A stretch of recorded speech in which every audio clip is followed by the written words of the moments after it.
അങ്കമാലി മാങ്ങക്കറി കൂട്ടി നല്ലൊരു ഊണ് കഴിച്ചാലോ? അതെ, രഘുചേട്ടൻ്റെ കടയിലാണ് നമ്മൾ ഇന്നുള്ളത്. വരൂ, കഴിച്ചു നോക്കാം. 2 തരം ഉപ്പേരിയും അച്ചാറും സലാഡും പപ്പടവും ഒക്കെ ആയിട്ട് നല്ലൊരു ഊണ്. നമ്മുടെ സ്പെഷ്യലായ അങ്കമാലി മാങ്ങാക്കറിയും. ഫുഡിനെ കൂട്ടി പിടിക്കാൻ സ്പെഷ്യലുമായിട്ട് നമ്മുടെ ചേട്ടൻ വന്നിട്ടുണ്ട്. നമ്മൾ എന്തായാലും ഓർഡർ ചെയ്തത് ഒരു താറാവ്, ബീഫ്, പോർക്ക്, മീൻ എന്നിവയൊക്കെയാണ്. ഞാൻ ഈ വറുത്തമീൻ കറി വെച്ചത് എവിടെ നിന്നും കഴിച്ചിട്ടില്ലെങ്കിലും ഈ മുതൽ അത് പൊളി, ഒരു മസ്റ്റ് ട്രൈ ഐറ്റം തന്നെയാണ്. നമ്മുടെ ഹോട്ടൽ ചേട്ടന്മാർ പറയുന്നത് 1,500 കിലോ ബീഫൊക്കെ ഒരു ദിവസം ചിലവാകുന്നതാണ്. അപ്പോൾ പിന്നെ കിടുവായിരിക്കുമല്ലോ. ഇവിടുത്തെ ബീഫും ചോറുമായിട്ട് കഴിക്കണം മക്കളെ, നൈസ് കോംബോ ആണ്. അതിൽ തന്നെ എടുത്തു പറയേണ്ട ഒന്നാണ് ഈ വറുത്തമീൻ കറി വെച്ചത്.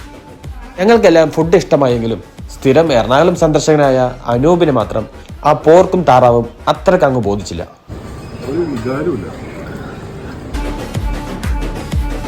രഘുചേട്ടൻ്റെ കട വരുന്നത് അങ്ങ് അങ്കമാലിയിലല്ല, പിന്നെയോ നമ്മുടെ ചാലക്കുടിയിലാണ്. ചാലക്കുടി രഘുചേട്ടൻ്റെ കട എന്ന് പറഞ്ഞാൽ അറിയാത്തതായി ആരും തന്നെ ഇല്ല. അപ്പോൾ ഈ ലൊക്കേഷൻ ആരും തന്നെ മറക്കണ്ട. ചാലക്കുടി മുനിസിപ്പൽ സ്റ്റേഡിയത്തിൻ്റെ ഓപ്പോസിറ്റ് ആയിട്ടാണ് നമ്മുടെ രഘുചേട്ടൻ്റെ കട വരുന്നത്. ഈ വീഡിയോ ഇഷ്ടമാകുകയാണെങ്കിൽ ലൈക്ക് ചെയ്യാനും സബ്സ്ക്രൈബ് ചെയ്യാനും മറക്കരുത്. ഒന്ന് ഫോളോ ചെയ്ത് സപ്പോർട്ട് ചെയ്യണം ചങ്കുകളെ. അപ്പോൾ ബൈ.